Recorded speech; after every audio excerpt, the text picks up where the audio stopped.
Hello बच्चों, welcome back. तो बच्चों ये हमारा video number 3 chapter number 12 electricity class 10 science का है ना। आओ बच्चों देखिए इस चैप्टर में हमें क्या पढ़ना है। बच्चों अगर इस वीडियो को आपको समझना है तो आपको वीडियो नंबर 2 देखना ही पड़ेगा, क्योंकि इसका बेसिक वहीं पर है सारा।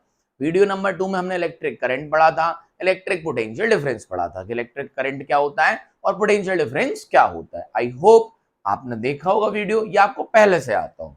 गुड टू, अगर पहले से आता तो कोई दिक्कत नहीं, और अगर नहीं आता है तो आप वीडियो नंबर 2 देख सकते हैं, है ना। चलिए आज की वीडियो में बच्चों में इस चैप्टर का सबसे इंपॉर्टेंट पार्ट पढ़ने जा रहे हैं ओम्स लॉ।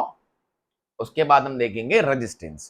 पहले हम पढ़ेंगे ओम्स लॉ क्या होता है, उसके बाद हम पढ़ेंगे रेजिस्टेंस, और उसके बाद हम छोटा सा और एक पार्ट देख लेंगे इसी में जिसको हम बोलेंगे इलेक्ट्रिकल सर्किट। क्या बोलेंगे? इलेक्ट्रिकल सर्किट, है ना। छोटा सा पार्ट है, इसी के अंदर का पार्ट है बेसिकली। तो Ohm's law, resistance and electrical circuit. तो फटाफट से बच्चों कॉपी पेन उठा लीजिए, बिना कॉपी पेन के वीडियो मत देखा करो, है ना। कॉपी पेन के साथ, अगर आप फर्स्ट टाइम देख रहे हैं और फर्स्ट टाइम ये सब चीजें पढ़ रहे हैं तो कॉपी पेन होना चाहिए, नोट्स बनाना चाहिए। और हाँ, पहले से आप इसको पढ़ चुके हैं और आपको ये आता है तो कोई दिक्कत नहीं, आप बढ़िया ईयरफोन लगाइए और सारी बातों को ध्यान से सुनिए। ठीक, चलिए आइए तो पहला पार्ट ओम्स लॉ स्टार्ट करते हैं। ठीक है, आइए देखें ओम्स लॉ क्या कहते हैं, है ना। इस साइंटिस्ट के नाम पे बेसिकली इन्होंने एक लॉ दिया था। लॉ क्या है आओ समझे। तो बच्चों मैं आपसे कहता हूं, ये सपोज एनी कंडक्टिंग मटेरियल है। क्या है? कोई कंडक्टिंग मटेरियल है। हमने पढ़ा था कंडक्टिंग मटेरियल्स, उसमें करंट फ्लो होता है, कैसे फ्लो होता है, पोटेंशियल डिफरेंस की वजह से करंट फ्लो होता है, ये सब हमने पढ़ रखा है। यस और नो? ठीक है। तो जब बच्चों इस कोई कंडक्टिंग एलिमेंट को जब हम कोई पोटेंशियल डिफरेंस देते हैं V, तो इसमें क्या फ्लो होता है? करंट। मैंने कहा छोटे सा वायर ले लिया मैंने, एक वायर से कंडक्टिंग एलिमेंट को जोड़ दिया। बेसिकली थोड़ी देर के बाद बताएंगे कि ये रेजिस्टेंस होता है ना, धीरे धीरे। तो किसी भी कंडक्टिंग एलिमेंट को बच्चों जब हम कोई पोटेंशियल डिफरेंस देते हैं, मतलब उसमें हम कोई बैटरी जोड़ते हैं, है ना। बैटरी जोड़ते हैं या अपने घर के स्विच में लगाते हैं। ठीक है, तो जब हम किसी भी चीज को पोटेंशियल डिफरेंस देते हैं बच्चों तो उसमें करंट फ्लो होता है। मैंने कहा वो करंट फ्लो कितना है? I। तो ओम्स साहब ने ये कहा कि potential difference across any two points of a conductor is directly proportional to the current flowing through a conductor. ध्यान से सुनिएगा, इन्होंने क्या कहा? The potential difference across any two points in a conductor is directly proportional to the current flowing between the two points of a conductor. कोई भी conducting element है, कोई भी कंडक्टिंग एलिमेंट है बच्चों, तो उसमें जो भी पोटेंशियल डिफरेंस उसके दो पॉइंट के अबाउट होगा is directly proportional to the current flowing between the two points. मतलब दो पॉइंट्स के अक्रॉस जितना भी पोटेंशियल डिफरेंस होगा is directly proportional to the current flowing between the two points. मतलब इनका कहने का मतलब ये है कि जितना ज्यादा पोटेंशियल डिफरेंस देंगे उतना ज्यादा दो पॉइंट के बीच में करंट फ्लो करेगा। पोटेंशियल डिफरेंस क्या होता है? It is the potential difference between the two points, है ना। जो पढ़ रखा था work done per unit charge, याद है सब आपको, सेकंड वीडियो में पढ़ रखा है। और करंट क्या पढ़ा था? It is the flow of charge per unit time. Clarity है? हाँ सर। तो potential difference across the two points is directly proportional to the current flowing between the two points. So write down its definition. Ohm's law states that the potential difference across the two points of a conductor, the potential difference across the two points of a conductor is directly proportional to the current flowing between the two points of a conductor. ठीक है, current conductors में flow होता है। तो जितना भी potential difference बच्चों हम दो पॉइंट के अक्रॉस लगाएंगे किसी भी कंडक्टिंग एलिमेंट में, उतना ज्यादा उसमें करंट फ्लो करेगा, और जितना कम पोटेंशियल डिफरेंस देंगे उतना कम करंट फ्लो करेगा। नॉर्मल सी बात है, ठीक है। अब बच्चों एक प्रॉब्लम आई, ध्यान से सुनिए, पूरा डिटेल में पढ़ा रहा हूं मैं आपको। थोड़ी देर के बाद आप रेजिस्टेंस समझोगे, क्योंकि रेजिस्टेंस अब आने ही वाला है। अब हमने कहा बच्चों मैंने एक और कंडक्टिंग एलिमेंट लिया, बिल्कुल सेम फीचर्स का, बस मैंने क्या किया, ठीक है, ये भी ले लिया, इसको भी मैंने बच्चों V दिया, इसको भी मैंने बच्चों V दिया, इसमें भी करंट I मिला। अब मैंने कहा बच्चों, जब मैंने इसको पोटेंशियल डिफरेंस दिया, इसमें करंट मिला आई, सेम दिया है दोनों में, ये कोई कंडक्टिंग एलिमेंट है ए, ये कोई दूसरा कंडक्टिंग एलिमेंट है बी, दोनों सेम है, दोनों सेम तरीके से बने हुए हैं, ठीक है, बस अलग अलग मटेरियल के मैंने ले रखे हुए हैं, ठीक, आगे समझाऊंगा। तो इसमें जो पोटेंशियल मैंने वी दिया, तो इसमें मैंने लेटर से करंट I1 मिला, और इसमें जब सेम पोटेंशियल दिया, इसमें करंट I2 मिला। देखा गया कि इसमें जो करंट I1 मिला वो ज्यादा है दूसरे वाले के करंट से, इसमें जो करंट मिला, इस वाले में कंडक्टर में जो करंट मिला वो ज्यादा मिला, और इस वाले कंडक्टर में जो करंट मिला वो कम मिला। हमने दो कंडक्टर लिए ए और बी, ए को भी हमने सेम पोटेंशियल दिया और बी को भी हमने सेम पोटेंशियल दिया, बट इसके में करंट ज्यादा मिला और इस वाले में करंट कम मिला, मतलब एक और कोई फैक्टर है जिसकी वजह से पोटेंशियल और करंट में कोई रिलेशन होता है, नहीं तो सेम मिलना चाहिए था। तो यहां से बच्चों जब ये प्रोपोर्शनलिटी का साइन हटा तो एक कांस्टेंट आया जिसको बोला गया R into I, and this proportionality sign is removed, there come a constant R, और इसको ऐसे भी लिखा जाता है V equal to IR, पीछे लिख दो, कोई परेशानी की बात नहीं है। क्या बात समझ में आई? So this is also a Ohm's law. Ohm's law states that V is directly proportional to I between the 2 points and V equal to IR. This R is known as बच्चों resistance of a conductor. This R is known as resistance of the conductor. ये जो R है, ये जो आया है, इसको क्या बोलते हैं? Resistance of a conductor. मतलब बच्चों अगर सेम भी दिया है, अगर तो किसी का रेजिस्टेंस ज्यादा है तो उसमें करंट क्या होगा? कम, और किसी का बच्चों करंट अगर रेजिस्टेंस कम है तो उसमें करंट क्या होगा? ज्यादा।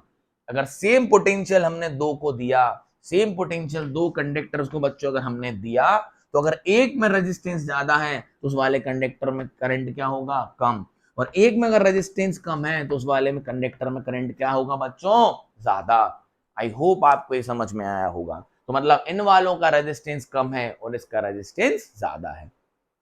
तो ओम्स लॉ कहता है V is equals to IR, where V is the potential difference between the 2 points, I is the current flowing between the 2 points or across a resistor or across a conductor, और R is the resistance of a conductor। जिस भी conductor को आपने एक potential difference दिया, हम ये देते किसको हैं? Bulb, fan, tube light, cooler, washing machine, ये सब कहाँ है? हमारे इलेक्ट्रिकल अप्लायंसेस। ये सब क्या है बच्चों? हमारे इलेक्ट्रिकल अप्लायंसेस। इन्हीं सब का एक रेजिस्टेंस होता है, तो जिसका रेजिस्टेंस ज्यादा होगा उसमें करंट कम होगा सेम पोटेंशियल डिफरेंस पे। तो ओम्स लॉ कहता है V equal to IR, where R is the resistance of a conductor। I hope आपको समझ आ गया होगा। डन है बात। तो इस रेजिस्टेंस में थोड़ी सी और चर्चा। V तो हमने पढ़ रखा है, I हमने पढ़ रखा है, तो ओम्स लॉ के बाद जो नई कहानी आई है वो कौन आया है यहाँ पर? R। R is a constant, R is constant and it is constant for a specific conducting material। आओ देखें क्या है। आगे हम पढ़ेंगे किस किस फैक्टर पे डिपेंड करता है R। हमेशा एक क्वेश्चन इस रेजिस्टेंस पे जरूर आया ही है बोर्ड एग्जाम में, तो इस रेजिस्टेंस को ध्यान से पढ़ना। तो ये R क्या है बच्चों? R is a resistance of a conducting material। तो जितना ज्यादा रेजिस्टेंस उतना कम करंट। समझ में आया? अच्छा, यूनिट ऑफ रेजिस्टेंस की बात करते हैं।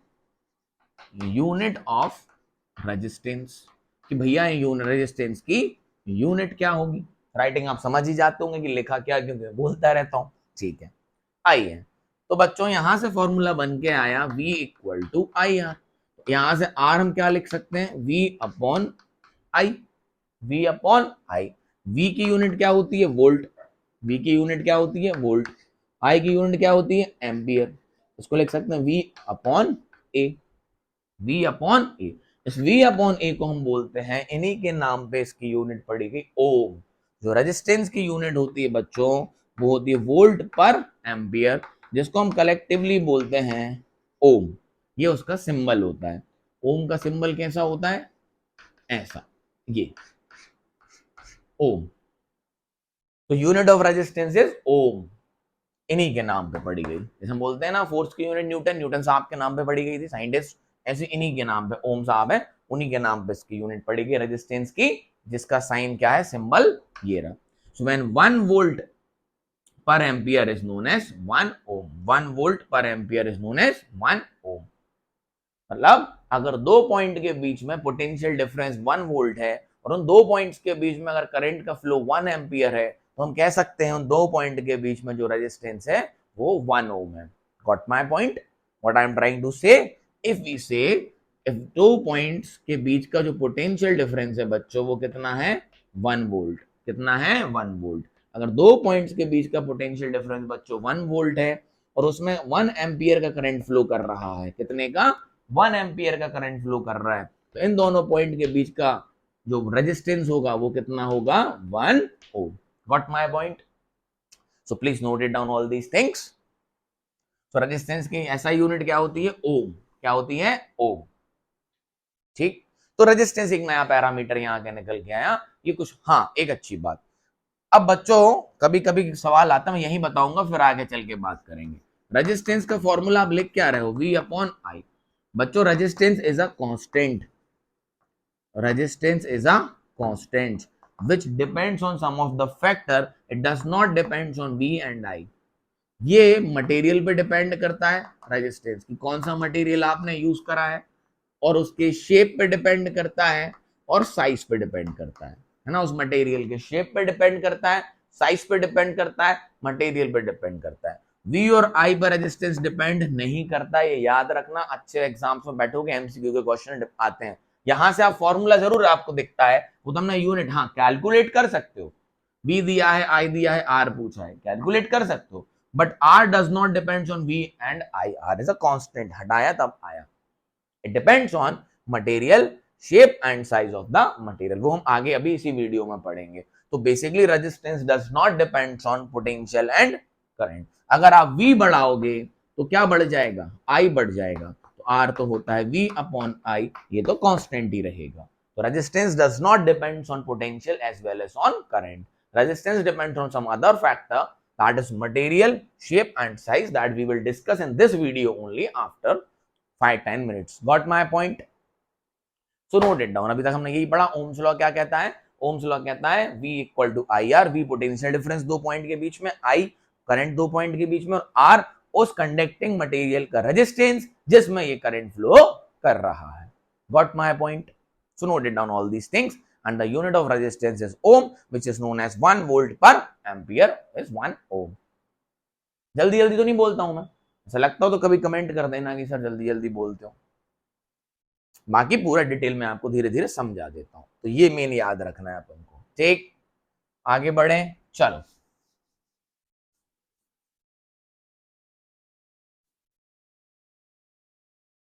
एक छोटा सा क्वेश्चन कर लें प्रैक्टिस के लिए, इकट्ठे करेंगे अपन तो बढ़िया मजे से, इसी वीडियो में करेंगे कुछ। हाँ,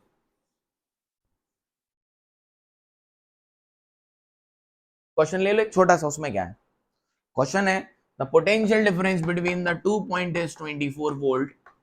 the potential difference between the 2 point is 24 volt. The current flowing between the 2 points is 3 ampere. What is the resistance between the 2 points? Yeah, what is the resistance of a conducting material? है ना? The potential difference between the 2 points is applied 24 volt and the current flowing between that 2 points is 3 ampere. What is the resistance of a conductor? जिसमें current flow कर रहा है, या कुछ भी पूछा जा सकता है, लैंग्वेज लिखी होगी। तो V इक्वल टू बच्चों में पता है IR, तो V की वैल्यू कितनी दी है 24, I की वैल्यू कितनी दी है 3, R निकालना है। तो बच्चों R यहां से हम निकाल सकते हैं 24/3। मैंने कहा था कैलकुलेशन तो कर सकते हो बट V और I पे डिपेंड नहीं करता। तो डिवाइड करोगे तो कितना आ जाएगा 8 ओम। क्या बात ठीक है, समझ आया? V दिया है, I दिया है, R पूछा है, कोई बुराई नहीं। चलो आगे बढ़े, एक और ले लो प्रैक्टिस के लिए। फिर अभी हम VI ग्राफ देखना है। ग्राफ के क्वेश्चंस कई बार बोर्ड में पूछे गए, बहुत इंपॉर्टेंट है। आइए देखिए क्या कह रहे हैं। ये कह रहे हैं दो पॉइंट्स के अक्रॉस जो रेजिस्टेंस है, उन्होंने बोला दो पॉइंट रेजिस्टेंस का साइन होता है, अभी हम पढ़ेंगे आगे इलेक्ट्रिकल सर्किट में। दो पॉइंट्स के अक्रॉस जो रेजिस्टेंस है बच्चों वो 10 ओम है। कितना है 10 ओम है। दो पॉइंट्स के अक्रॉस जो रेजिस्टेंस है वो कितना है 10 ओम है। और हमने इसके अक्रॉस 60 वोल्ट का पोटेंशियल डिफरेंस लगाया। तो बताओ करंट कितना फ्लो होगा इस रेजिस्टेंस के अक्रॉस। रेजिस्टेंस मतलब कंडक्टिंग एलिमेंट, उन्हीं का एक रेजिस्टेंस होता है। किसी भी कंडक्टिंग एलिमेंट का कुछ ना कुछ रेजिस्टेंस होता है बच्चों, है ना। जैसे आपके घर में फैन है, फ्रिज है, कूलर है, ये सब अप्लायंस है, इनका अपना कुछ ना कुछ रेजिस्टेंस होता है। तो बेसिकली हम रेजिस्टेंस की बात करते हैं अप्लायंस की। तो एक रेजिस्टेंस है जिसका रेजिस्टेंस कितना है बच्चों, 10 ओम। एक कंडक्टर है जिसका रेजिस्टेंस कितना है, 10 ओम। उसको हमने कितना पोटेंशियल डिफरेंस दिया, 12 वोल्ट। तो हम पहले गिवन लगेंगे, आर कितना दिया है, 10 ओम। पोटेंशियल डिफरेंस कितना दिया है बच्चों, उसके अक्रॉस हमने कितना लगाया है, 60 वोल्ट। आपसे पूछा गया उसमें कितना करंट फ्लो करेगा। तो V एक मार्क्स में आ सकते हैं ऐसे question, V equal to I R. V की वैल्यू 60, I पता नहीं ये कितने का, 10 ओम का। तो ये हो गया 60 by 10 is equals to I। 0 से 0 कैंसिल, तो करंट निकल के आ गया 6 एम्पियर। बहुत आसान लग रहा है भी आसान। ठीक, धीरे धीरे समझते चलेंगे, आगे बढ़ते चलेंगे। तो this is all about the Ohm's law. और छोटे से सवाल formula based V equal to I R पे हमने डिस्कस करे। ठीक, आगे बढ़े, चलो। ये रेजिस्टेंस का साइन होता है, सर ये क्या बना दिया, इलेक्ट्रिकल सर्किट में भी आएगा, बस इतना समझना। चलो, ये कोई कंडक्टिंग एलिमेंट है, क्या है, कोई कंडक्टिंग एलिमेंट है जिसका रेजिस्टेंस कितना है, 10 ओम। व्हाट माय पॉइंट, आगे बढ़े, चलो। हेडिंग डालिए दीजिए बच्चों, वी आई ग्राफ। कौन सी हेडिंग डालनी है, V I graph, potential current का ग्राफ। ठीक, V I graph, V I graph, potential versus current का ग्राफ, ऐसे भी कह सकते हैं, potential versus current graph.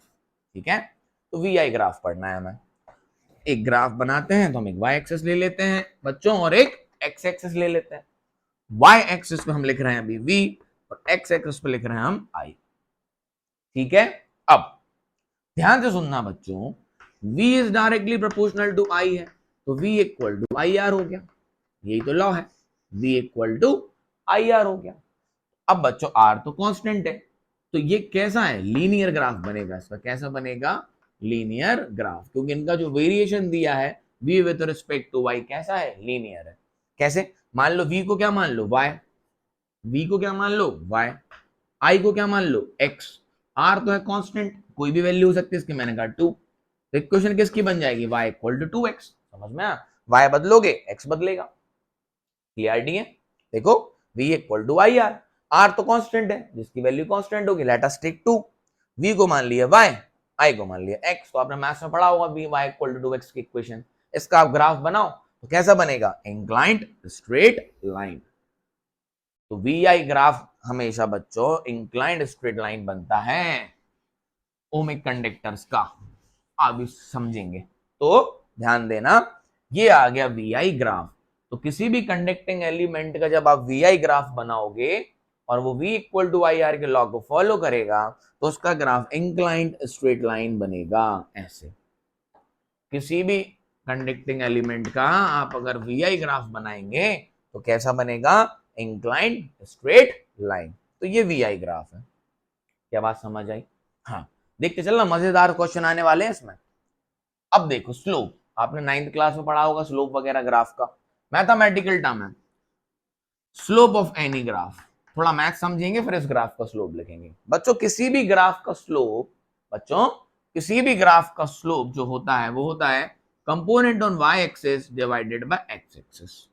Mathematics कहती है किसी भी ग्राफ का slope is written as the quantity on y axis divided by x axis, y upon x। जरा इस ग्राफ का स्लोप लिखें हम, vi ग्राफ का। तो y पे कौन है, v, और x पे कौन है, i। तो ये हो गया v अपॉन i।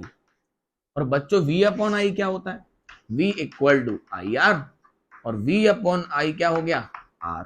तो यहां से देखो हम लिखेंगे slope is equals to resistance, slope is equals to resistance. तो बच्चों वी आई ग्राफ का स्लोप हमें क्या देता है, रेजिस्टेंस। लिख लेना, V I graph slope gives resistance. क्या समझ आया, बोलो। स्लोप क्या होता है, वाई एक्सिस पे जो भी है डिवाइडेड बाय एक्स एक्सिस। तो वाई पे यहां कौन है, v, और x पे कौन है, i। तो v अपॉन आई, तो slope of V I graph क्या बन गया, रेजिस्टेंस। क्यों, v अपॉन आई क्या होता है, resistance. Got my point, yes और नो। अब देखो बच्चों यहां से क्वेश्चंस कैसे आते हैं। अब उन्होंने कहा 3 रजिस्टर का स्लोप दिया हुआ, उन्होंने कहा 3 कंडक्टिंग एलिमेंट का वी आई ग्राफ बनाया है, ए बी और सी। 3 कंडक्टिंग एलिमेंट का वी आई ग्राफ बनाया, दे आर ए बी सी। अब स्लोप का मतलब इतना याद रखना, जो जितना स्टीफर है उसका उतना ज्यादा स्लोप है। जो जितना स्टीफर है, जो जितना स्टीफर है, इस पे बैठोगे तो जल्दी खिसक जाओगे, as compare to this and as compare to this. तो जिसका जितना ज्यादा स्टीफ है उतना ज्यादा स्लोप है। तो यहाँ स्लोप किसका ज्यादा है, ए का। बेसिकली स्लोप क्या है, अगर मैं यहाँ पर एक पॉइंट कांस्टेंट ले लूं और नीचे इसको ड्रॉ करूं, तो देखो तीनों के लिए, इन तीनों के लिए करंट की वैल्यू तो कांस्टेंट हो गई। इसका पॉइंट ये हो गया, इसका पॉइंट, किसी भी पॉइंट पे स्लोप निकाल सकते हो, सेम ही आएगा। किसका, स्ट्रेट लाइंस ग्राफ का, है ना। तो यहां पे सबके लिए आई की वैल्यू क्या हो गई, सेम। इसके लिए भी ये, इसके लिए भी ये, और इसके लिए भी ये। लेकिन v किसका ज्यादा है, रेजिस्टेंस होता है v अपॉन आई। तो जैसे कि मैं आर ए का लिखूं, आर बी का लिखूं और आर सी का लिखूं, तो v1 upon I, v2 upon I, और बच्चों v3 अपॉन आई। तो सबका आई तो इस पॉइंट पे निकाल लिया मैंने, तो इस पॉइंट पे सबका आई तो सेम हो गया। लेकिन v सबसे ज्यादा किसका है, ए का। सबसे ज्यादा v किसका है, ए का। फिर किसका है बच्चों, इसी पॉइंट पे देखना पड़ेगा, vb। फिर किसका है, vc। स्लोप समझ में आया क्या होता है, y अपॉन एक्स। तो सबसे ज्यादा y अपॉन एक्स किसका है, ए का, है ना। तो जिसका स्लोप ज्यादा उसका रेजिस्टेंस ज्यादा, जिसका स्लोप ज्यादा उसका रेजिस्टेंस ज्यादा। तो सबसे ज्यादा रेजिस्टेंस कितना है, आर ए का। फिर किसका है, आर बी का। फिर कितना है, आर सी का। तो ऐसा ग्राफ देके वो आपसे पूछ लेते हैं, among A, B, C, which has a maximum resistance? So our answer is A. And among A, B, C, which has a minimum resistance? तो आंसर is C. क्या बात समझ आई। कभी कभी क्वेश्चन आता है, arrange the following in a decreasing order of resistance. तो ये हो गया डिक्रीजिंग ऑर्डर, सबसे ज्यादा इस ए का, फिर बी का, फिर सी का। अरेंज कर दिया, ऑप्शन होंगे 1 2 3 4 कुछ भी, तो ये ऑर्डर हो गया। इंक्रीजिंग ऑर्डर में अरेंज करना है तो उल्टा कर देंगे, सबसे पहले ये, फिर ये, फिर ये। हमें उस नॉलेज होनी चाहिए कि सबसे ज्यादा रेजिस्टेंस किसका है, इसका। क्लियरिटी है, वीआई ग्राफ का स्लोप समझ आया। याद करो 9th क्लास में पढ़ते थे, डिस्प्लेसमेंट टाइम स्लोप क्या देता था, वेलोसिटी। बात तो वही है, यहाँ डिस्प्लेसमेंट होता था, यहाँ टाइम होता था। तो डिस्प्लेसमेंट अपॉन टाइम क्या होता है, वेलोसिटी। तो ये ग्राफ के स्लोप्स होते हैं मैथमेटिकली। तो हमें वीआई ग्राफ का स्लोप क्या देता है, रेजिस्टेंस। बात क्लियर है। अब देखो बच्चों, ये आपसे पेपर में कैसे खेलते हैं, कौन, जो पेपर बनाता है। अब हम इतना तो हमने कई कई बच्चे रट लेते हैं, जो जो यहाँ पर होगा सबसे ज्यादा जिसका होगा उसका रेजिस्टेंस सबसे ज्यादा। वो आपके साथ एक खेल कर देते हैं और आपका आंसर गलत हो जाता है, क्योंकि आप रट लेते हो। अब रटो मत, आप मैथ्स को समझो। आओ देखें, देखना ध्यान से, इसी ग्राफ को एक तरीके से और पढ़ो, आपका क्वेश्चन कभी गलत नहीं हो सकता। और ये 100% है, क्वेश्चन इस पैरामीटर से कुछ ना कुछ पूछा जाता है। क्या बात समझ में आई। चलो देखो, अब उनने आपके साथ क्या किया, let me check the video once. बहुत बढ़िया चल रहा है, शानदार। आइए बच्चों, अब उनने पेपर में कुछ पलट दिया। पलटा ये, यहां आई कर दिया और यहां वी कर दिया।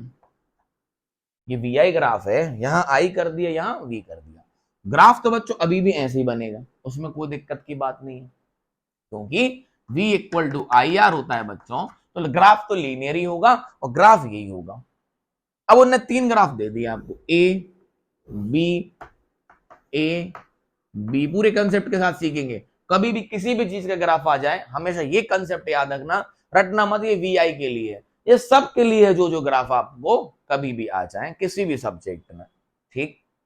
अब इसका स्लोप लिख रहे हैं अपन इस ग्राफ का मैथमेटिक्स से। तो स्लोप तो होता है बच्चों y पे जो भी क्वांटिटी है डिवाइडेड बाय x, जनरली, है ना। तो y डिवाइडेड बाय x, तो y पे कौन है, i, और x पे कौन है, v।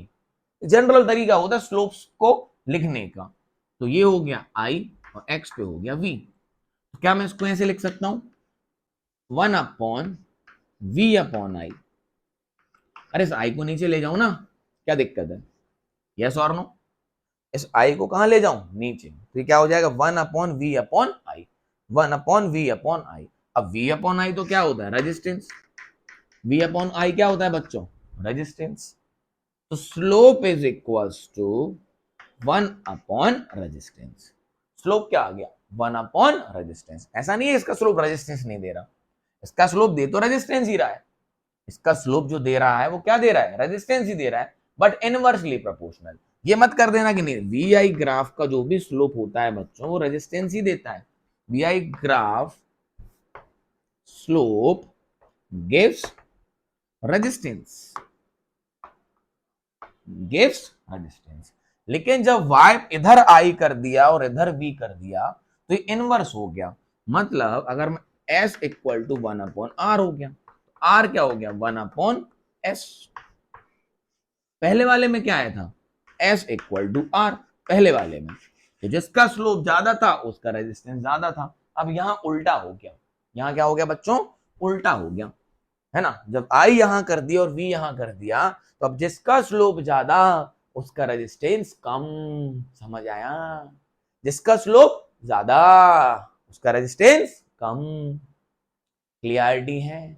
तो अब यहां पूछा गया सवाल, उस पेपर में बच्चों ने ध्यान नहीं दिया। क्या नहीं दिया? कि यहाँ आई है यहाँ बी है। बच्चे रट के गए थे जिसका स्लोप ज्यादा उसका रेजिस्टेंस ज्यादा। अरे सर हम नहीं रटते। तो बहुत अच्छी बात है, तो कंसेप्ट सीख लो। तो जिसका स्लोप ज्यादा उसका रेजिस्टेंस ज्यादा कब? जब यहाँ v हो और यहाँ i हो। लेकिन यहाँ पर क्या है? यहाँ i है और यहाँ v है। अब इसमें जिसका स्लोप ज्यादा उसका रेजिस्टेंस कम, और वी आई ग्राफ का स्लोप देता तो क्या है? रेजिस्टेंस। तो यहाँ ऑर्डर क्या बन जाएगा? सबसे ज्यादा किसका? सी का। सबसे ज्यादा किसका? सी का। तो R C greater R B greater R. बस। तो पेपर में पूछा जाता आपका आंसर गलत हो जाता। यहाँ आई था यहाँ वी था। मतलब this is V I graph of 3 resistor A B C whose resistance is more or maximum among 3। तो उसका आंसर क्या होगा? सी।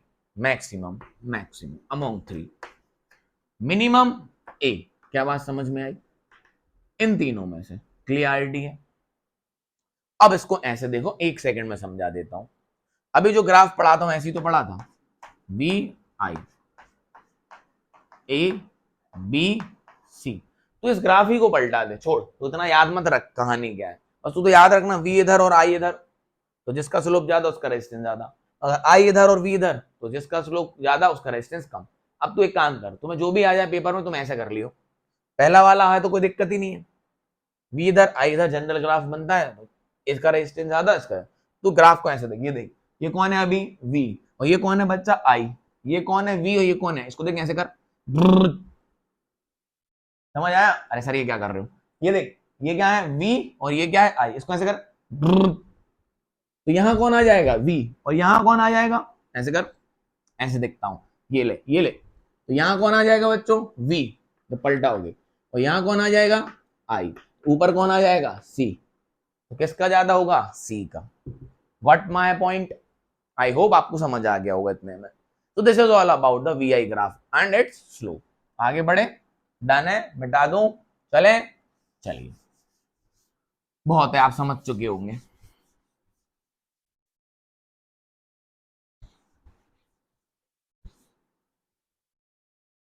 चलिए आगे बढ़ते हैं धीरे धीरे। धीरे धीरे से चैप्टर पढ़ते चलेंगे, कंसेप्ट समझते चलेंगे। आइए अब सुनना। Ohmic and non ohmic conductors. Ohmic and non ohmic conductor. Sir ये क्या है? आइए समझते हैं क्या है ये। Ohmic and non ohmic conductors, ये क्या है बच्चों? तो conductor which obeys Ohm's law, इस लॉ को जो फॉलो करते हैं, the conductor which obeys Ohm's law are known as ohmic conductors.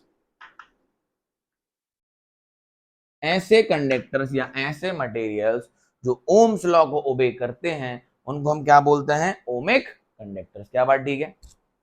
Yes और नो? हाँ सर।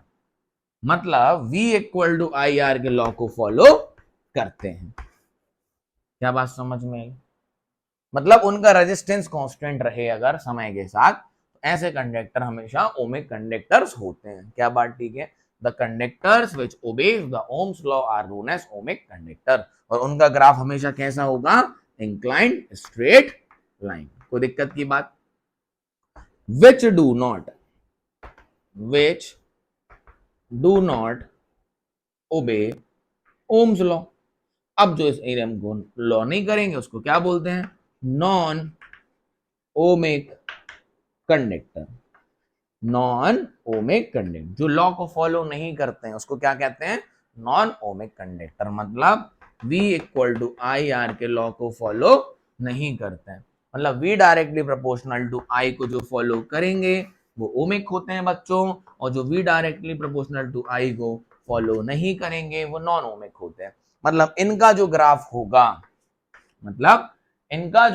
होगा, वो स्ट्रेट लाइन नहीं होगा, कुछ कर्व वर्व हो, इस तरीके का, इस तरीके का, इस तरीके का। क्या बात समझ में आई? तो जो नॉन ओमिक होंगे उनका ग्राफ कभी भी स्ट्रेट लाइन नहीं बनेगा। So what are ohmic and non ohmic conductors?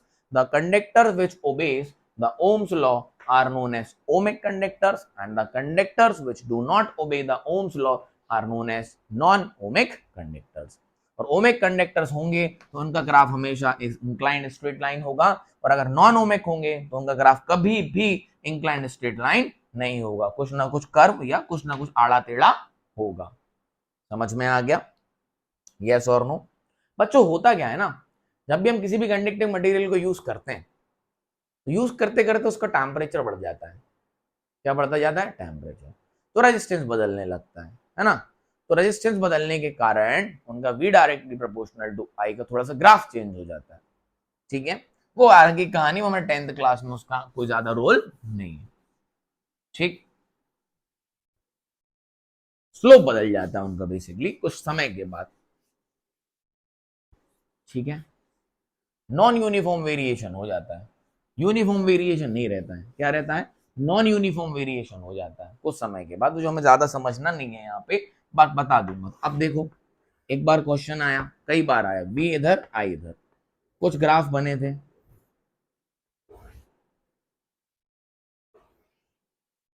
इस तरीके से। उस पर लिखा है A, इस पे लिखा है B, इस पे लिखा है C, और इस पे लिखा है D। तो बोला these ABCD are the VI graph of a conductors, ABCD are the VI graph of a conductors among ABC which are ohmic and which are non ohmic. तो अभी हमने समझा कि जो ओम्स लॉ को फॉलो करते हैं वो ओमिक होते हैं, तो उनका ग्राफ स्ट्रेट लाइन होता है, उनका ग्राफ स्ट्रेट लाइन होता है। और एक जो होते हैं जिनका ग्राफ नॉन ओमिक होता है, जिनका ग्राफ नॉन ओमिक होता है, तो मतलब नॉन ओमिक जो लॉ को फॉलो नहीं करते, तो उनका ग्राफ थोड़ा आड़ा टेढ़ा होगा। क्या बात समझ में आई? तो यहां से बच्चों ए और सी का ग्राफ देखिए कैसा है? Inclined straight line.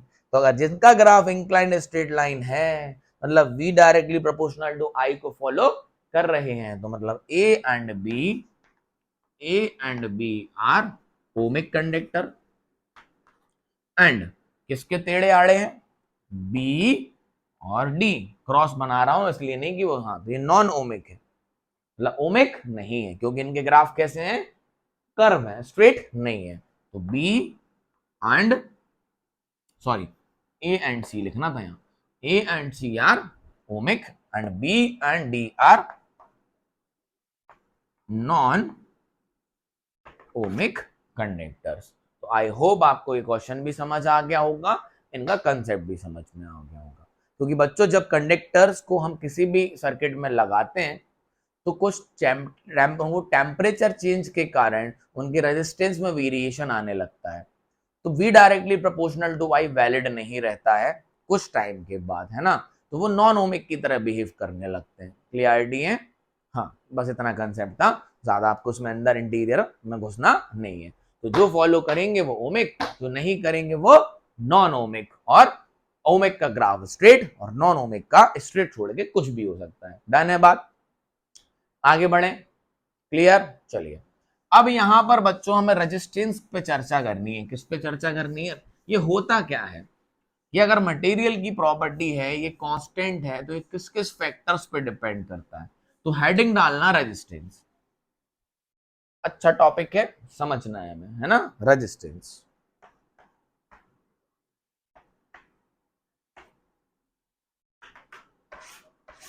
क्या है? रेजिस्टेंस। ठीक है, आगे बढ़े। अच्छा, तो रेजिस्टेंस है क्या बच्चों, समझते हैं। ये कोई कंडक्टिंग एलिमेंट है, ये कोई कंडक्टिंग एलिमेंट है। अब इस कंडक्टिंग एलिमेंट को बच्चों हम एक पोटेंशियल डिफरेंस देंगे तो इसमें करंट फ्लो करेगा। हमने डिफरेंट डिफरेंट टाइप्स के कंडक्टिंग एलिमेंट लिए, डिफरेंट डिफरेंट शेप से बनाया, डिफरेंट डिफरेंट साइज से बनाया, तो उन सब में सेम पोटेंशियल में कुछ अलग अलग करंट मिला कि V directly proportional to I होता है, तो V is equals to IR होता है। मतलब सबका R अलग अलग आया। डिफरेंट मटेरियल लिया तो R अलग हो गया, सेम मटेरियल में कुछ लेंथ अलग ली तो R अलग हो गया, एरिया अलग करा तो R अलग हो गया। तो बेसिकली कुछ फैक्टर्स हैं जिसपे ये रेजिस्टेंस डिपेंड करता है। पहले तो बच्चों ये होता क्या है ये समझिए। It is just nothing, we can say it is the resistance offered by the conducting material to the flow of charge. जितना ज्यादा रेजिस्टेंस होगा उतना कम करंट होगा, जितना ज्यादा रेजिस्टेंस होगा उतना कम करंट होगा। So resistance is a property of a conducting material which offers the resistance to the flow of charge. Resistance is the property of a conducting material which offers the resistance to the flow of charge. ये flow of charge को resist करता है। इसी की energy को use करके ये जो भी अप्लायंसेस होते हैं वो चलते हैं। मैं कह रहा हूं ये बल्ब है, तो ये बल्ब होगा तो इसका कुछ ना कुछ रेजिस्टेंस होगा, उसके हिसाब से इसमें करंट होगा, उसके हिसाब से वर्क करेगा। नॉर्मल सी बात है, अगर समझ में पाया है, मतलब किसी को भी समझाने लायक है ना, नॉर्मल सी बात है। What is resistance of any conducting material? The resistance offered by to the flow of resistance is a property.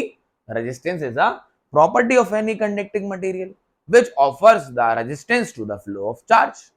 अब ये किस पे डिपेंड करता है ये समझ में आना चाहिए। तो रेजिस्टेंस बच्चों एक तो मटेरियल पे डिपेंड करता है कि कौन सा मटेरियल यूज किया है, कॉपर है, आयरन है, एल्यूमिनियम है, सिल्वर है, कौन सा यूज किया है ना।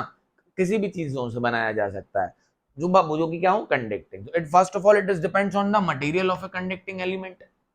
सेकंड, शेप पे डिपेंड करता है कि उसका शेप क्या है, और दूसरा साइज पे डिपेंड करता है। तो resistance basically depends on material, shape and size. कैसे डिपेंड करेगा भी हम देख रहे हैं। What is resistance? Resistance is the property of a conducting material which offers the flow of charge. तो जितना ज्यादा रेजिस्टेंस होगा उसमें उतना कम करंट होगा, तभी तो रेजिस्टेंस कहलाया। और जितना कम रेजिस्टेंस होगा उतना ज्यादा करंट हो गया, ऑब्वियस सी बात है। जितना कम रेजिस्टेंस होगा चार्ज उतनी जल्दी जल्दी चलेंगे, तो जितनी जल्दी जल्दी चलेंगे तो करंट क्या होता है, flow of charge per unit time.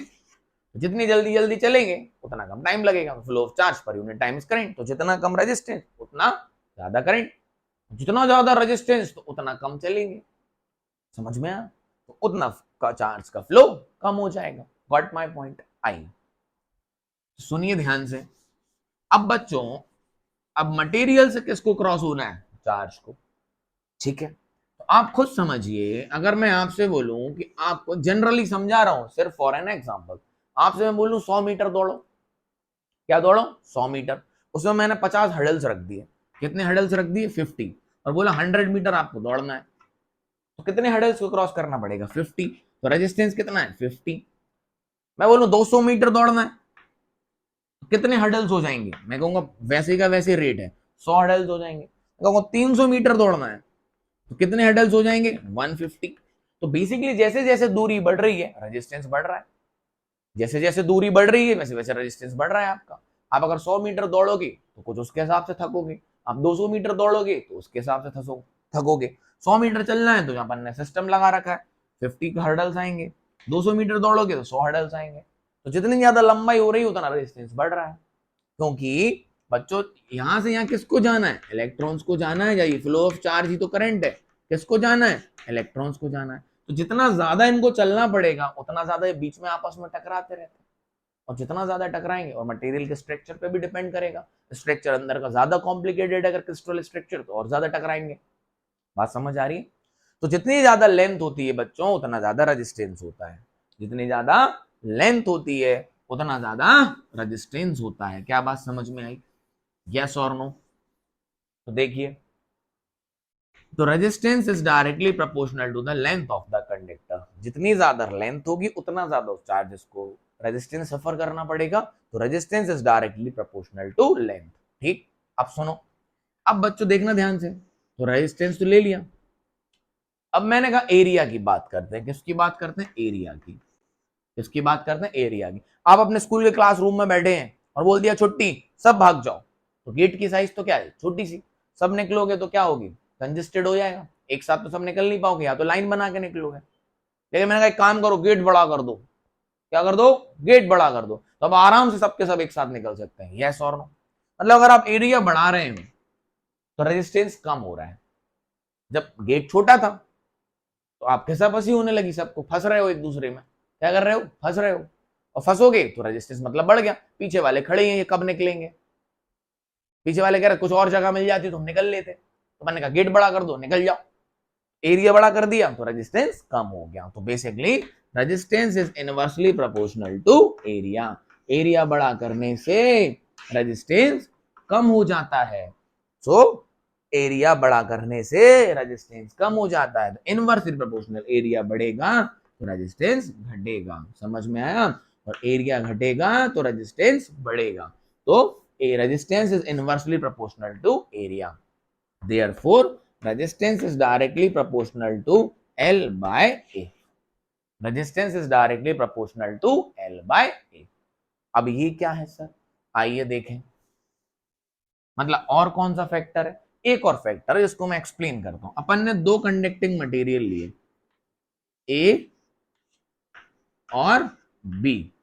दोनों की लेंथ सेम है, दोनों का एरिया सेम है। ठीक, तो जब बच्चों इसको पोटेंशियल डिफरेंस दिया V, और जब इसको पोटेंशियल डिफरेंस दिया V, इसको कितना दिया V, और इसको भी कितना दिया V, तो इसमें करंट मिला I1 और इसमें करंट मिला I2। ये कंडक्टिंग मटेरियल लिया A, ये लिया B, इसको पोटेंशियल डिफरेंस दिया V और इसको भी दिया V। तो इसमें जो करंट मिला वो मिला I1 और इसमें मिला I2, और देखने को ये मिला I1 greater than I2। I1 greater than I2। अरे ये तो लफड़ा हो गया यार सर, ये तो लफड़ा हो गया। अभी कह रहे थे लेंथ ले लो और एरिया ले लो, तो दोनों की लेंथ भी सेम है, एरिया भी सेम है, पोटेंशियल भी सेम दिया है, तो करंट भी सेम आना चाहिए। ना ना ना ना, अलग क्या है? अलग मटेरियल है। ये ए है और ये बी है।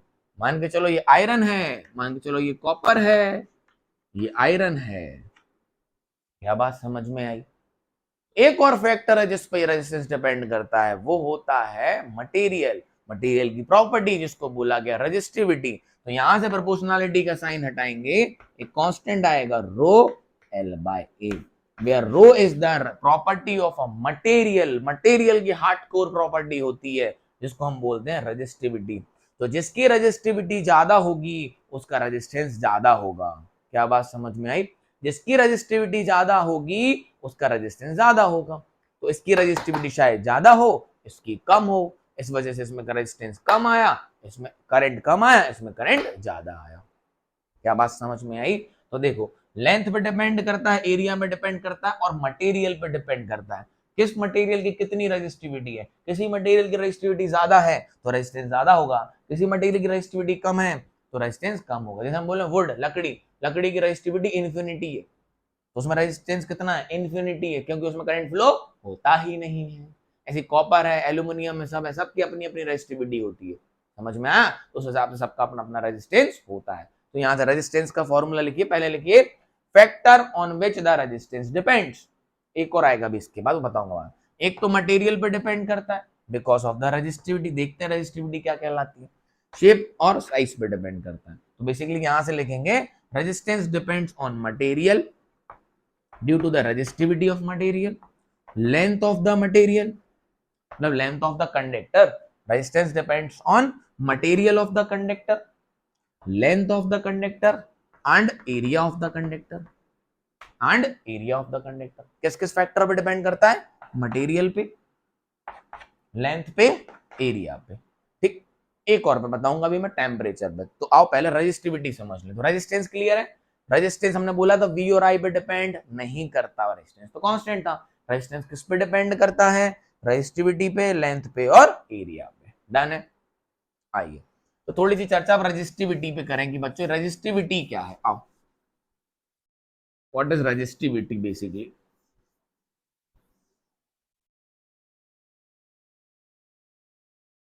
सब प्रॉपर नोट्स बनाना, आराम से वीडियो देखना, नोट्स बनाना, फिर से पढ़ना, एक बार रिवाइज करना, है ना, है ना। आपको आधा आधा करके वीडियो देखना। अभी आप थक गए हो तो आप पॉज कर दो यहीं पे, यहां से बाद में यहां से कंटिन्यू कर लेना। कोई जरूरत नहीं है वन शॉट पूरा देखने की, आधा आधा घंटा करके पढ़ लो, टेंशन नहीं लेनी, पढ़ना है मजे करके। मजे करके पढ़ोगे तो और अच्छे से समझ आएगा, है ना। ज्यादा स्ट्रेस लेके नहीं पढ़ना, बहुत आसान चीज है, धीरे धीरे पढ़ो, 20-20 मिनट करके पढ़ लो। एक साथ बैठ के पढ़ने की कोई जरूरत नहीं है। लगे मत रहा करो 2-2, 4-4, 6-6 घंटे ना, गैप ले लेके पढ़ा करो, ज्यादा समझ आएगा। थोड़ा सा घूमा है फिरा है फिर पढ़ लो, स्ट्रेस मत लिया करो, स्ट्रेस पड़ेगा भूल जाओगे, समझ नहीं बैठेगा। चलो तो यहां से हमारा रेजिस्टेंस निकल के आ गया rho L by A, where rho क्या है, it is the hardcore property of a material which is known as resistivity, resistivity of a material, of a conducting material, जिससे भी वो कंडक्टिंग मटेरियल बना है ये उसकी क्या कहलाती है, resistivity. It is hardcore property of a conducting material. ठीक है, इसके यूनिट की बात करते हैं। इसकी तो रेजिस्टिविटी को लिख ऐसे सकते हैं, रो आर ए एल। बेटा रेजिस्टिविटी आर पे, ए पे, एल पे डिपेंड नहीं करती। वो अलग बात है कि यहां से निकाली जा सकती है, जैसे मैंने वहां बताया था resistance equal to V upon I. Resistance V और आई पे डिपेंड नहीं करता, ऐसे रेजिस्टिविटी रेजिस्टेंस एरिया और लेंथ पे डिपेंड नहीं करती। तो मटेरियल की हार्डकोर प्रॉपर्टी है। ये तो मैं यूनिट के लिए कर रहा हूं। तो रेजिस्टेंस की यूनिट ओम, एरिया की मीटर स्क्वायर, लेंथ की मीटर, 1 मीटर से 1 मीटर कैंसिल। तो रेजिस्टिविटी की यूनिट होती है ओम मीटर। सिर्फ और सिर्फ ये किस पे डिपेंड करती है, मटेरियल पे, कि मटेरियल कौन है। कॉपर की अपनी होगी, एल्यूमिनियम की अपनी होगी, आयरन की अपनी होगी, it depends. What is the unit of resistivity, it is ohm meter. क्या बात ठीक है, यस और no, let me check the video once. बहुत बढ़िया, ठीक। तो रेजिस्टिविटी की यूनिट क्या होती है, ओम मीटर, ऐसा यूनिट, ओम मीटर, ओम मीटर। डन है। चलिए और चर्चा करते हैं। एक और फैक्टर है, रेजिस्टिविटी क्या है, रेजिस्टिविटी तो मटेरियल की प्रॉपर्टी है। जैसा मटेरियल लोगे उसका वैसा लेटेस्ट स्ट्रक्चर होगा अंदर का। लेटेस्ट स्ट्रक्चर समझते हो, हर मटेरियल का अंदर का अपना लेटेस्ट स्ट्रक्चर होता है, उसी पर रेजिस्टिविटी डिपेंड करती है। बट एक फैक्टर है जिस पर रेजिस्टिविटी चेंज हो जाती है, उसको बोलते हैं टेम्परेचर। क्या बोलते हैं, टेम्परेचर। रेजिस्टिविटी एक डिपेंड करती है मटेरियल पे, किस पे डिपेंड करती है, मटेरियल पे। Also depends on temperature, also depends on temperature. एक तो कौन सा मटेरियल लिया है उस पर डिपेंड करेगी, और डिपेंड करता है टेम्परेचर पे। इफ द टेम्परेचर, लिख लेना बहुत इंपॉर्टेंट है, रेजिस्टिविटी पे क्वेश्चन आ जाता है, व्हाट फैक्टर रेजिस्टिविटी डिपेंड्स। तो बच्चे लिखाते हैं रो एल बाय, ना तो आर पे डिपेंड करती, ना ए पे, ना ए पे, एल पे, आई पे। रेजिस्टिविटी किस पे डिपेंड करती है, एक तो कौन सा मटेरियल लिया है उस पे, और दूसरा टेम्परेचर पे। तो बच्चों if temperature will increase, resistivity will increase. Temperature बढ़ता है तो रेजिस्टिविटी बढ़ जाती है, टेम्परेचर बढ़ता है तो रेजिस्टिविटी बढ़ जाती है मटेरियल की, और टेम्परेचर जब घटता है तो रेजिस्टिविटी घट जाती है। So if the temperature increases, resistivity increases. Only and only one factor the resistivity depends, it is temperature. Material पे तो होगी होगी, तो मटेरियल की प्रॉपर्टी है। तो गोल्ड की होगी तो अपनी होगी, सिल्वर की होगी अपनी होगी, आयरन की होगी अपनी होगी, एल्यूमिनियम की होगी अपनी होगी। समझ में आया? और किसकी वजह से चेंज हो जाती है, मान के चलो आपने उठाई कॉपर की, तो मान के चलो फॉर एग्जांपल लिख रहा हूं, सही नहीं है, कितनी है, 2 × 10⁻³ ओम मीटर। ये तो फिक्स है, किसकी है, कॉपर की। लेकिन ये पर्टिकुलर टेम्परेचर पे है, पर्टिकुलर टेम्परेचर पे है। टेम्परेचर बदलोगे तो रेजिस्टिविटी बदल जाएगी। क्या बात समझ में? इसके फॉर्मूले होते हैं वेरिएशन ऑफ रेजिस्टिविटी, जो आपको 12th क्लास में आता है, यहां नहीं है, ठीक है। तो resistivity depends on material as well as temperature. If the temperature increases, resistivity increases. If the temperature increases, resistivity increases. If the temperature decreases, resistivity decreases. So now on what factor the resistance depends? तो resistance आता है कई बार question, write down on what factors the resistance depends. तो resistance depends on resistivity, it depends on length of the conductor, it depends on area of the conductor as well as temperature. किस पे depend करता है resistance? Temperature पर. Temperature बदलेगा, resistivity बदलेगी, resistance बदल जाएगा, है ना. तो depends on resistivity, length, area and temperature. इन चारों फैक्टर पे मटेरियल का रेजिस्टेंस डिपेंड करता है. सबसे पहले तो मटेरियल की रेजिस्टिविटी पे, फिर लेंथ पे, फिर एरिया पे और फिर टेम्परेचर पे. This is whole sole about what? This is whole soul about what? Resistance of a conducting material. जो V equal to I R में जो resistance R आया है, ये उसकी पूरी कहानी थी बच्चों. अब क्या है, अब तो क्वेश्चंस है, आओ फटाफट ले लें क्वेश्चंस, नोट कर लेना ये सब चीजें अच्छे से.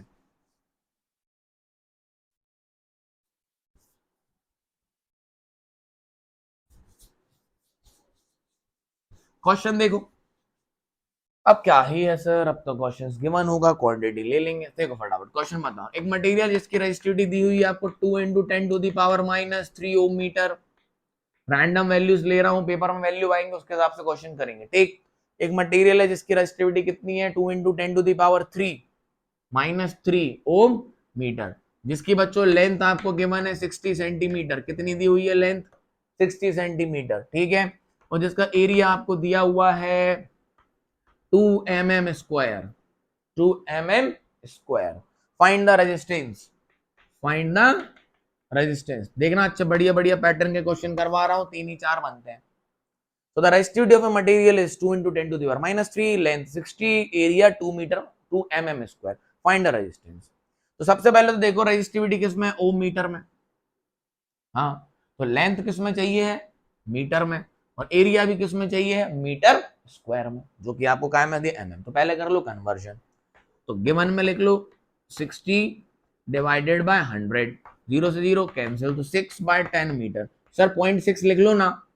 मैं नहीं लिखूंगा 0.6, क्योंकि कैलकुलेशन आसान हो जाएगा इससे. वो यही सीखना है हमें बच्चों, मेरा रोल नहीं है यहाँ पे. अब आपको तो पता है कि रेजिस्टेंस का फॉर्मूला हो गया है रो एल बाय ए.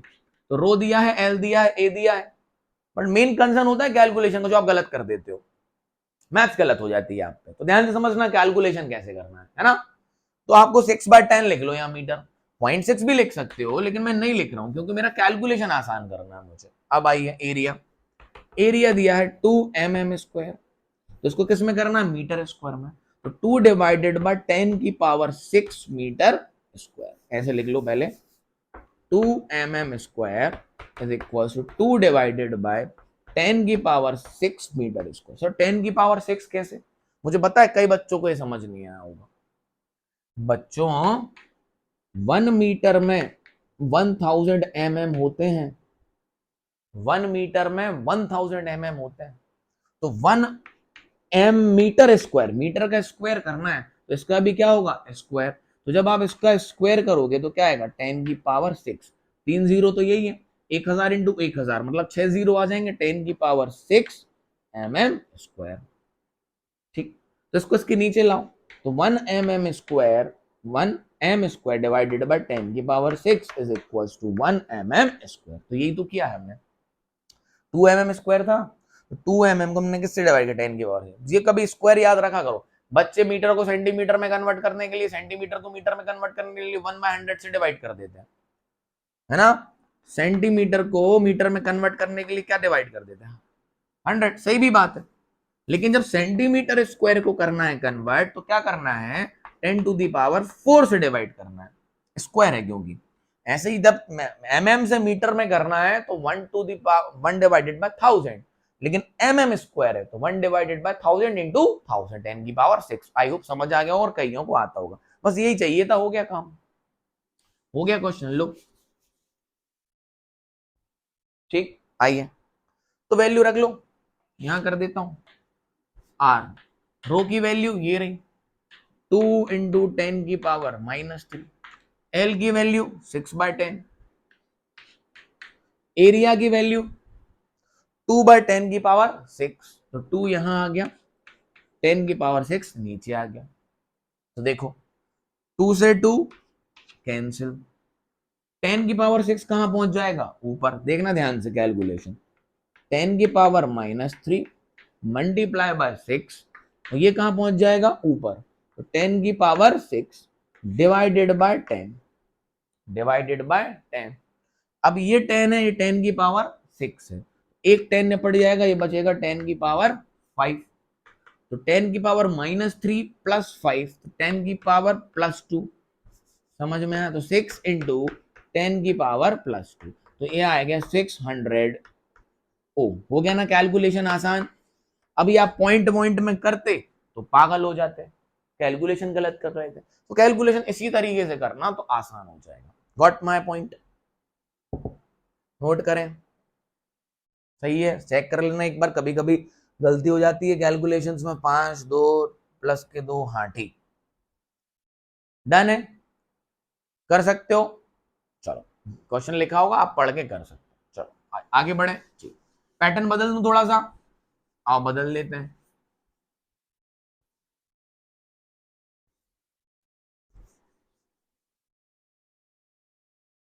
देखो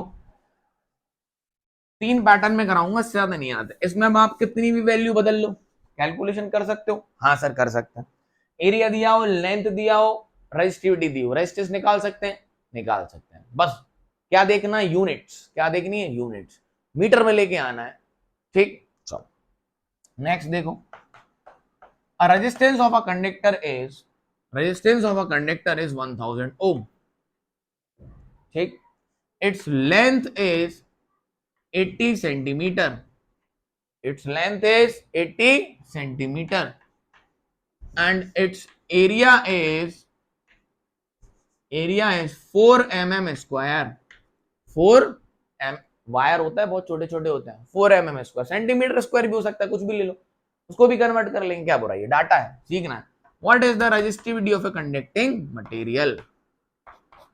एक मटेरियल है जिसका रेजिस्टेंस दिया हुआ है, लेंथ दिया हुआ है, एरिया दिया, रेजिस्टिविटी निकालनी है, तो क्या ही दिक्कत है? R is equals to rho L by A। तो रेजिस्टिविटी जब निकालने को देंगे तो बच्चों ओम मीटर में ही आनी चाहिए। तो रेजिस्टेंस तो ओम में दिया हुआ है, लेंथ किस में है? सेंटीमीटर में, एरिया किस में? mm स्क्वायर में। कन्वर्ट कर लो, साइड में कर देता हूं। तो लेंथ दी है अपन को 80 सेंटीमीटर, तो मैं इसको लिख सकता हूं 8/10 मीटर। कोई दिक्कत, 0.8 नहीं लिख रहा हूं, 8/10। एरिया 4 mm स्क्वायर है, तो क्या लिख सकता हूं? 4/10 की पावर 6 मीटर स्क्वायर। डन है। चलो तो रेजिस्टेंस हो गया, वैल्यू रखो 1000, रेजिस्टिविटी निकालनी है, लेंथ 8/10, एरिया 4/10 की पावर 6, ठीक। जमा लें थोड़ा सा, आओ पहले इसको काट लो, 4 1 जा 4 2 जा, और ये कहां चला जाएगा? ऊपर। तो 1000 is equals to resistivity into 10 की पावर 6 इंटू 2 डिवाइडेड बाय 10, ठीक। एक 10 से एक 10 और कैंसिल कर दो तो ये बचा 5, कोई दिक्कत। और वो क्या है अपना 2। तो ध्यान से देखो, 1000 डिवाइडेड बाय 2 इंटू 10 की पावर, कैलकुलेशन देख लेना गलती ना कर दूं, 5 तुम सही कर लेना इस रो, ठीक। फिर से देखो, फिर से देखो, रेजिस्टेंस 1000, रेजिस्टिविटी निकालनी है, एल कितना था? 8/10, 8/10, और ये कितना था? 4/10 की पावर 6, 4/10 की पावर 6, 2 से 1 4 1 जा 4 2 से कट गया, ऊपर आ गया। ये 10 की पावर कहां पहुंच गई? ऊपर। तो 10 की पावर 6, नीचे अभी 10 और है, तो 10 की पावर 6 से 10 कटा तो 10 की पावर क्या बची? 5। तो 10 की पावर 5 बची बच्चा, तो ये आ गया 1000, 2 इंटू 10 की पावर 5। समझ आ गया? अरे बोलो, अब देख यहां काटो, यस और नो। ये देख 3 0 है, तो ये बचेंगे कितने? बचेंगे 2। समझ आ गया? बस खत्म।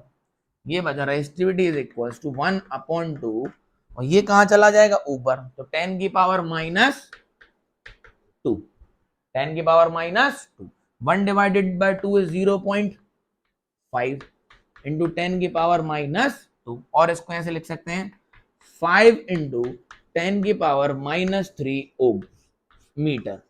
सर कहां से कहां चले गए, अब क्या करें यार बच्चा, मुझे यहां से करना चाहिए लेकिन मैं बोर्ड छोड़ देता हूँ, गलती है मेरी। कैलकुलेशन समझ आया, यहाँ देख 3 जीरो से 5 जीरो यहां तक तो आ गया, 3 से जीरो गए तो 2 बचे, 2 ऊपर चला जाएगा तो 10 की पावर -2 आ जाएगा, ठीक। 1/2 बचेगा, 1 को 2 से डिवाइड करेंगे तो 0.5 बचेगा। अब 0.5 में हम क्या करते हैं, एक और जीरो हटा दो तो यहाँ माइनस की पावर बढ़ जाएगी, एक और जीरो हटाए तो 5 माइनस की पावर 3 ओम मीटर, तो रेजिस्टिविटी आ गई 5 इंटू 10⁻³ ओम मीटर। डन है, समझ में आया, नोट करें, कैलकुलेशन है आप कर सकते हो, मैंने यहां कर दिया, बस इसके बाद आपका रोल होता है, यहां से कोई टीचर आपको कुछ नहीं करा सकता है। तो teacher give you the concept, the calculation depends on you, how you are dealing with the calculations. Am I right? Done, आगे बढ़े, एक क्वेश्चन और देख लो, बस इससे ज्यादा कुछ नहीं आएगा, वैल्यूज बदलेंगी, यूनिट्स बदलेगी, आपको कन्वर्जन आना चाहिए। चलो देखो, तो बोला a conductor is made up of conducting material of resistivity दे दी उन्होंने 2 into 10 की power -4 ohm meter. A conductor is made up of a material whose resistivity is 2 into 10 to the power -4, is circular in shape of radius 1 mm, 2 mm ले लो, of radius 2 mm and of length 5 meters, and of length 5 meters, कितनी भी ले लो normal है।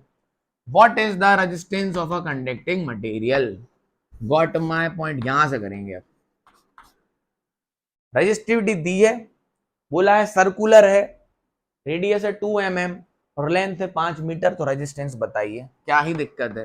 तो resistance is row L/A, ठीक। Length की तो दिक्कत ही नहीं है, मीटर में दी है, बस आप रेजिस्टिविटी भी आपको दी हुई है ओम मीटर में, बस आपको क्या चाहिए, एरिया। जब वायर सर्कुलर है, ये एरिया कौन सा होता है बच्चों, क्रॉस सेक्शनल एरिया होता है, ये वाला एरिया होता है क्रॉस सेक्शनल। तो क्रॉस सेक्शनल एरिया एक वायर का जैसे नॉर्मली होता है, क्या सर्कुलर ही तो होता है, तो सर्कुलर है जिसकी रेडियस कितनी है 2 mm, क्या बात ठीक है। तो हम पहले निकाल लेते हैं एरिया, तो सर्कुलर एरिया होता क्या है, पाई आर स्क्वायर। आर की वैल्यू बोलो 1, मीटर में रखना है सब, तो ये 2 है, कितना है 2, तो अगर मैं आर को मीटर में लिखना चाहूं तो 2/1000 मीटर, क्या बात समझ में आई। रेडियस होता है ना, रेडियस कितना दिया है 2 mm दिया है, तो हमने क्या लिख लिया, 2 सेंटीमीटर दिया होता तो क्या करते 2/100, mm दिया है तो 2/1000, 2/1000 का स्क्वायर, देख वही आ गया ना 10⁶, तो ये कितना आ गया 2 का square 4 pi into 10⁶ meter square, area निकल गया। बस ले क्वेश्चन, रो की वैल्यू रखो 2 इंटू 10⁻⁻4, एल की वैल्यू मीटर में दी है 5, area 4/4 into pi upon 10⁶, clarity है। तो 10⁶ कहां चला जाएगा ऊपर, इसको थोड़ा लिख लेते हैं अच्छे से, फिर काटा पीटी करेंगे नहीं तो कंफ्यूज हो जाते हो।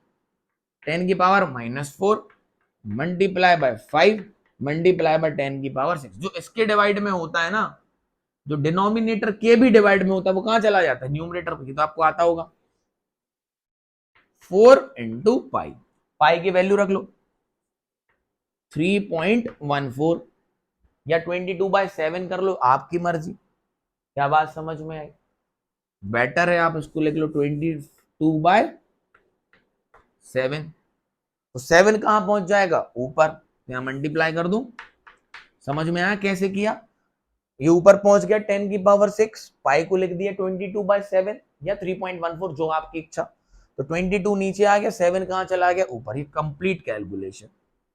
अब देखो 2 1 जा 2 2 जा, काट दो कोई दिक्कत नहीं, 10⁻⁻4 और 10⁻6, तो कट पिट के क्या बचेंगे 10⁻2, तो देखो 7 5 जा 35, 7 5 जा 35, तो देखो क्या बचा 35 इंटू 10⁻² डिवाइडेड बाय 2 इंटू 22 44, अब कैलकुलेशन है, आप कर सकते हो। क्या बात समझ में आई? तो ये हो गया 35 डिवाइडेड बाय 44 मल्टीप्लाई बाय 10 की पावर 2। ठीक, अब बेटा ये कैलकुलेशन वो आप कर लेना, ठीक है। जो भी डिवाइड करोगे पॉइंट में समथिंग आएगा।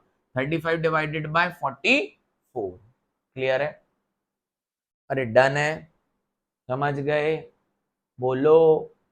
हाँ सर, 0.8 समथिंग आएगा ये अप्रोक्सीमेटली, मल्टीप्लाई बाय 10 की पावर 2, जो भी आएगा यहां लिख लेना, मल्टीप्लाई बाय 10 की पावर 2 ओम। क्लियर? अरे डन है, बोलो। 0. मैं रैंडम लिख देता हूँ, लो 0.8 समथिंग। ठीक, क्लियर है? 7 आएगा या 8 आएगा कर लेना। 35 को 44 से डिवाइड करोगे तो ये हो गया 44 40 88, और 440 में से 88 गए 40। ठीक है,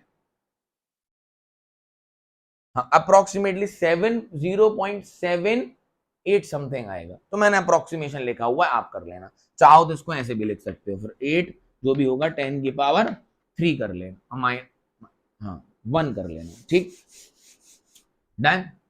व्हाट माय पॉइंट? ऐसे कर लेना। 0.7 समथिंग हो बोलना मत सर कैलकुलेशन कैसे कर दिया, है ना, मैंने अप्रोक्सीमेशन लिखा हुआ है। ठीक, so this is all about whole parameter of Ohm's law and resistance, which is very important from my exam point of view from this chapter. Got my point? So study well, make proper notes, practice the numericals, and stay connected. Take care, have a good day, nice day, tada, bye bye.